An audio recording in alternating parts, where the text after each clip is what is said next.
नमस्कार दोस्तों, VVIP news के इस नए एपिसोड में एक बार फिर से मैं राज कौशिक आपका स्वागत करता हूं, आपको प्रणाम करता हूं। दोस्तों, साल 2025 का यह पहला एपिसोड है। इस मौके पर वीवीआईपी न्यूज की तरफ से आप सभी को नए वर्ष की बहुत बहुत शुभकामनाएं। दोस्तों, इस एपिसोड में हम चर्चा करेंगे गाजियाबाद के पूर्व सांसद और पूर्व army chief general VK Singh की। वीके सिंह को हाल ही में मिजोरम का राज्यपाल बनाए जाने की घोषणा की गई है। 9 जनवरी को वो शपथ ग्रहण करेंगे।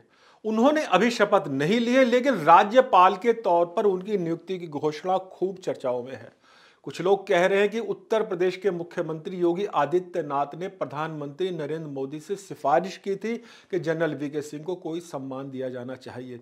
एक चर्चा यह भी है कि भारतीय सैनिकों और पूर्व सैनिकों के परिवारों के लाखों सदस्यों को खुश करने के लिए वीके सिंह को सम्मान दिया गया। जबकि तीसरी और बहुत ही महत्वपूर्ण चर्चा उच्च स्तर पर यह भी चल रही है कि हाल ही में मिजोरम के मुख्यमंत्री और जोरम पीपुल्स मूवमेंट के नेता लाल दुहोमा ने अमेरिका में जो अलगाव से भरा बयान दिया, जिसमें उन्होंने इस तरह के संकेत दिए कि भारत के पूर्वोत्तर क्षेत्र यानी मिजोरम और मणिपुर का कुछ भाग, म्यांमार का कुछ हिस्सा और बांग्लादेश के कुछ क्षेत्र को मिलाकर एक अलग ईसाई देश अमेरिका बनाना चाहता है।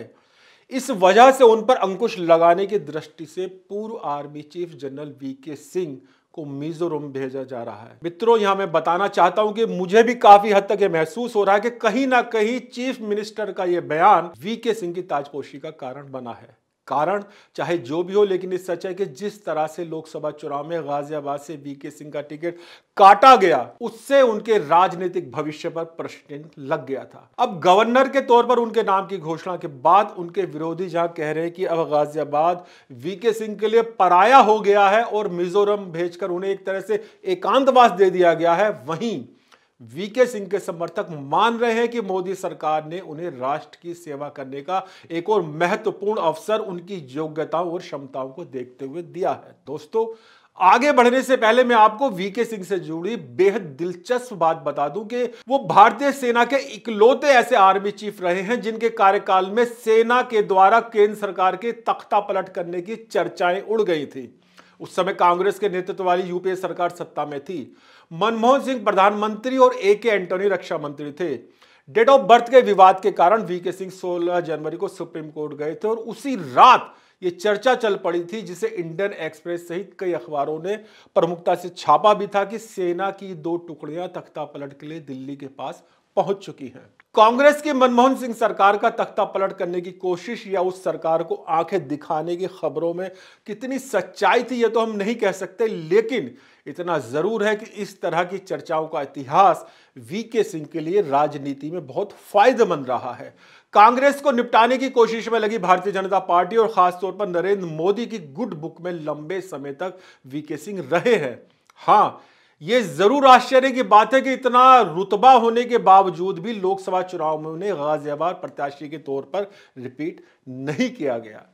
शायद इसका एक बड़ा कारण यह है कि इतना बड़ा कद होने के बावजूद वीके सिंह गाजियाबाद के कुछ स्थानीय भाजपाइयों से उलझ गए। इन भाजपाइयों में पहले नंबर पर मौजूदा सांसद अतुल गर्ग का नाम आता है, जो उस समय शहर के विधायक थे। हालांकि वीके सिंह के 2014 लोकसभा चुनाव में अतुल गर्ग चुनाव संयोजक भी थे, लेकिन भगवान जाने क्या बात हुई थी कि उसके बाद दोनों में कभी कोई तालमेल देखा ही नहीं गया। गाजियाबाद के सारे भाजपाई वीके सिंह के खिलाफ रहे हो ऐसा भी नहीं है। उन भाजपाइयों का वीके सिंह की आना जाना बराबर बना रहा जो किसी ना किसी रूप में अतुल गर्ग से प्रसन्न नहीं थे। शायद उन लोगों की वजह से ही दोनों के बीच की दूरियां बढ़ती चली गई। आर्मी चीफ जैसे महत्वपूर्ण पद पर रहने और 2 बार मोदी सरकार में मंत्री रहने के बावजूद वीके सिंह ये समझने में चूक कर गए कि जिन अतुल गर्ग को वो कुछ नहीं समझ रहे हैं, उन अतुल गर्ग की राजनीतिक जड़ें भाजपा और आरएसएस में इतनी मजबूत है कि एक दिन वीके सिंह का टिकट काटकर उन्हीं अतुल गर्ग को दे दिया गया। वीके सिंह के व्यवहार को निशाना बनाते हुए धीरे धीरे अन्य विधायक भी वीके सिंह के खिलाफ और अतुल गर्ग के साथ होते चले गए। दोस्तों, प्रसंगवश बता दूं कि 2 साल पहले अपने एपिसोड जनप्रतिनिधि वर्सेस जनप्रतिनिधि में हमने ये सवाल उठाया था कि इस तरह से क्या 2024 में वीके सिंह लोकसभा का टिकट पा सकेंगे। आगे बढ़ने से पहले दिखाते हैं कि क्या सवाल उठाया था अक्टूबर 2022 में हमने। मित्रों, कुल मिलाकर ये शिकायतें व्यक्तिगत ज्यादा दिखाई देती हैं। ये ऐसे कारण हैं जिन्हें आसानी से दूर किया जा सकता है, लेकिन दुर्भाग्यवश इन्हें दूर करने की कोई इच्छा ना तो स्थानीय जनप्रतिनिधियों में ही दिखाई दे रही है और ना ही जनरल वीके सिंह में। राजनीतिक गलियारों में यह चर्चा जोरों से चल रही है कि तमाम स्थानीय जनप्रतिनिधियों की नाराजगी के बावजूद क्या 2024 में वीके सिंह गाजियाबाद लोकसभा का टिकट पा सकते हैं? क्या एक साथ इतने जनप्रतिनिधियों की नाराजगी कोई मायने नहीं रखती?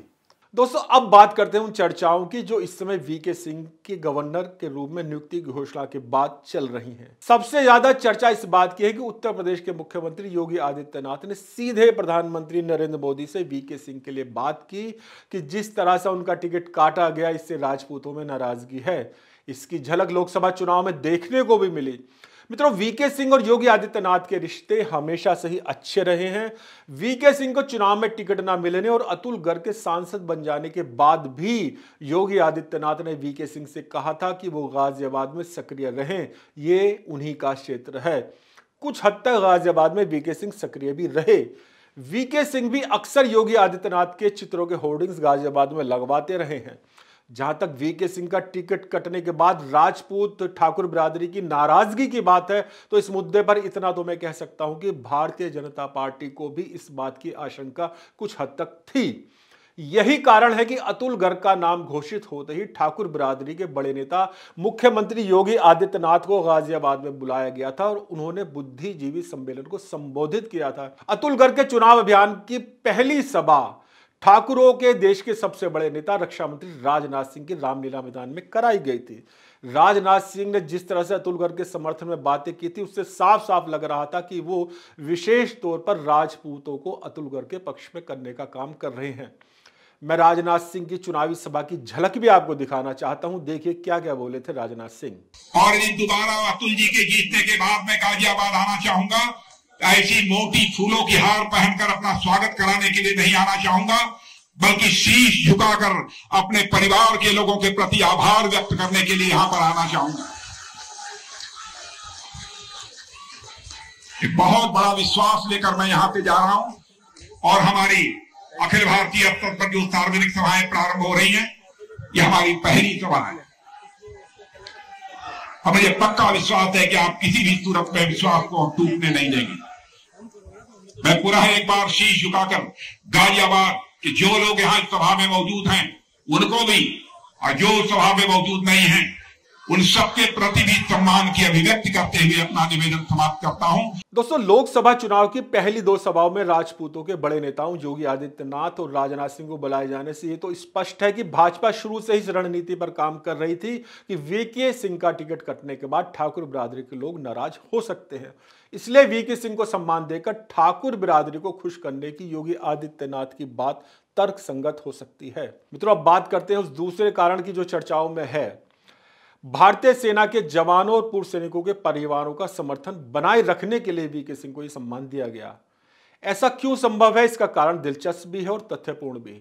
भारतीय सेना में कुल जवानों और अन्य कर्मियों की संख्या 20 लाख से अधिक है। इसके अलावा 50 लाख से अधिक पूर्व सैनिक या आश्रित पेंशन प्राप्त कर रहे हैं, यानी 75 लाख परिवार किसी न किसी रूप में सेना के साथ जुड़े हुए हैं। एक परिवार में औसतन 4 व्यक्ति भी माने जाएं तो ये संख्या लगभग 3 करोड़ है। कहा जा रहा है कि भारतीय फौज के पूर्व चीफ को सम्मान देकर भाजपा लगभग 3 करोड़ लोगों के वोटों को प्रभावित करती है। एक फौजी का दूसरे के साथ भावात्मक रिश्ता होना स्वाभाविक है, वो भी एक ऐसे फौजी के साथ जो भारतीय सेना का प्रमुख रहा हो। यह भावात्मक रिश्ता और ज्यादा बढ़ जाता है। वीके सिंह को सम्मान देने से करोड़ों लोग भाजपा से खुश होते हैं या नहीं होते हैं, यह फिर भी एक अलग बात है। लेकिन यह तो कहा जा सकता है कि पूर्व आर्मी चीफ को सम्मान न दिए जाने के कारण इन लोगों की भावनाएं आहत हो सकती हैं और भाजपा उससे बचना चाहती है। दोस्तों, अब बात करते हैं तीसरे कारण की। मिजोरम के मुख्यमंत्री लाल दुहोमा के विवादास्पद बयान की जो उन्होंने अमेरिका की धरती पर दिया। खासतौर पर बुद्धिजीवी वर्ग में चर्चा है कि यह बयान वीके सिंह को मिजोरम का गवर्नर बनाए जाने का एक मजबूत आधार बना है। मिजोरम के मुख्यमंत्री पीयू लाल दुहोमा ने 4 सितंबर को अमेरिका के इंडियानापोलिस में जो भाषण दिया, उनकी बातों की न सिर्फ भारत बल्कि बांग्लादेश और म्यांमार में भी चर्चा है। लाल दुहोमा ने ईसाई समुदाय की चिन कुकी जो जातियों के लोगों की एकजुटता और एक अलग देश की बात की थी। चीन चुकी जो भारत, बांग्लादेश और म्यांमार में रहने वाली ईसाई जनजातियां हैं। इन जनजातियों की लाखों लोग इस समय इन 3 देशों के बीच बटे हुए हैं और तीनों देशों की सीमाएं आपस में लगी हुई हैं। मिजोरम के मुख्यमंत्री लाल दुहोमा ने कहा कि हम सब एक लोग हैं, हम भाई बहन हैं और बंटने का जोखिम नहीं उठा सकते। ईश्वर ने हमें एक बनाया और हम राष्ट्रीयता को हासिल करने के लिए एक नेतृत्व के तहत उठेंगे। हालांकि किसी देश की सीमाएं हो सकती हैं, लेकिन एक सच्चा राष्ट्र उनसे परे होता है। हमें तीनों देशों की 3 सरकारों में अन्यायपूर्वक विभाजित किया गया है, हम इसे स्वीकार नहीं कर सकते। मिजोरम के सीएम के अमेरिका में हुए इस भाषण के बाद सवाल है कि क्या यूएस की खुफिया एजेंसियां भारत, बांग्लादेश और म्यांमार के कुछ हिस्सों को अलग करते हुए अलग ईसाई देश बनाने के लिए काम कर रही हैं? विशेषज्ञों के अनुसार क्योंकि अमेरिका की जमीन पर लाल दुहोमा को यह भारत विरोधी बयान रखने के लिए मंच मिला है, इसलिए अनुमान लगाया जाना स्वाभाविक है कि अमेरिका इसे बढ़ावा दे रहा है। मिजोरम सीएम का यह भाषण अलगाववादी एजेंडे की ओर संकेत कर रहा है और भारत की संप्रभुता के बारे में चिंताएं पैदा कर रहा है। दोस्तों, चिनकुकी-जो समुदाय के लोग भारत के मणिपुर और मिजोरम राज्यों के साथ साथ बांग्लादेश और म्यांमार के कुछ हिस्सों में फैले हुए हैं। ये भाषाई, सांस्कृतिक और धार्मिक संबंध साझा करते हैं जो उन्हें सीमाओं के पार भी जुड़ा हुआ महसूस कराते हैं। बहुत ही खास बात यह है कि बांग्लादेश की पूर्व पीएम शेख हसीना ने भी कुछ समय पहले दावा किया था कि विदेशी शक्तियां इस क्षेत्र में विभाजन करा सकती हैं। शेख हसीना ने कहा था कि एक अमेरिकी अधिकारी ने बांग्लादेश, म्यांमार और भारत के कुछ हिस्सों को मिलाकर एक ईसाई राष्ट्र बनाने की योजना के बारे में बात की थी। हसीना के बयान ने पूरे क्षेत्र में हलचल मचाई थी। अब मिजोरम सीएम का बयान भी इस तरह की चिंताओं को बढ़ा रहा है। इसे देश का दुर्भाग्य कहा जाए, कानून की कमी बोला जाए या फिर लोकतंत्र का एक खतरनाक साइड इफेक्ट कि विभाजनकारी बयान देने के बाद भी मिजोरम के मुख्यमंत्री अपने पद पर बने हुए हैं। कहा जा रहा है कि उनको कंट्रोल में रखने के लिए और किसी तरह की आकस्मिक स्थिति से निपटने के लिए वीके सिंह जैसी पर्सनालिटी का ही वहां का गवर्नर बनना जरूरी था। इसलिए वीके सिंह को मिजोरम का गवर्नर बनाकर भेजा जा रहा है। स्वयं वीके सिंह ने भी इस बात के संकेत दिए हैं कि उन्हें कुछ खास करने के लिए भेजा जा रहा है। राज्यपाल बनाए जाने की घोषणा के बाद जब वो गाजियाबाद स्थित अपने आवास पर आए तो पत्रकारों से बात करते हुए उन्होंने कहा कि मिजोरम की स्थिति विशेष है, स्पेशल है। वहां 3 देशों की सीमाएं मिलती हैं। पड़ोसी मुल्क के हालात देखते हुए उन्हें यह जिम्मेदारी दी गई है। देखिए क्या बोले हैं जनरल वीके सिंह। देखिए, हमारे शीर्ष नेतृत्व ने कुछ फैसला किया है और उन्होंने जो हालात हैं आज के, उनको देखते हुए मिजोरम के राज्यपाल की जिम्मेवारी दी है। कई चीज़ें हैं जो कि मिजोरम की स्पेशल हैं, क्योंकि मिजोरम की सीमा जो है म्यांमार से भी लगती है और बांग्लादेश से भी लगती है। तो हमारे पड़ोस के अंदर जो हालात हैं उसको देखते हुए शायद ये जिम्मेवारी दी गई है और कोशिश होगी कि इस जिम्मेवारी को अच्छी तरह से निभाएं। मित्रों, आपको बताता चलूं कि मोदी सरकार में वीके सिंह पूर्वोत्तर यानी नॉर्थ ईस्ट के मामलों के मंत्री भी रहे हैं। उस क्षेत्र की उन्हें काफी समझ है। बेशक मिजोरम बहुत छोटा सा प्रदेश है, लेकिन जिस तरह की गतिविधियां पड़ोसी देशों बांग्लादेश और म्यांमार में चल रही हैं और अलग राष्ट्र का समर्थन करता जिस तरह का बयान मिजोरम के मुख्यमंत्री ने दिया है, इन सब बातों के मद्देनजर कहा जा सकता है कि वीके सिंह को उनके अनुभव और क्षमता के अनुसार कार्यभार दिया गया है। हम उम्मीद करते हैं कि वीके सिंह अपनी जिम्मेदारी को अच्छी तरह से निभाने में सफल रहेंगे और गाजियाबाद में जिस तरह से कुछ स्थानीय भाजपाइयों के साथ वो उलझ गए या उनके साथ किसी भी कारण से मनमुटाव, विवाद पैदा हुआ, ऐसी कोई स्थिति मिजोरम में वो नहीं आने देंगे। वहां उनकी जिम्मेदारी और ज्यादा महत्वपूर्ण है और सीधे सीधे राष्ट्रीय सुरक्षा से जुड़ी हुई है। तो मित्रों, आज के एपिसोड में बस इतना ही। यह एपिसोड आपको कैसा लगा कमेंट्स बॉक्स में जरूर लिखिए और सब्सक्राइब करना बिल्कुल ना भूलिएगा।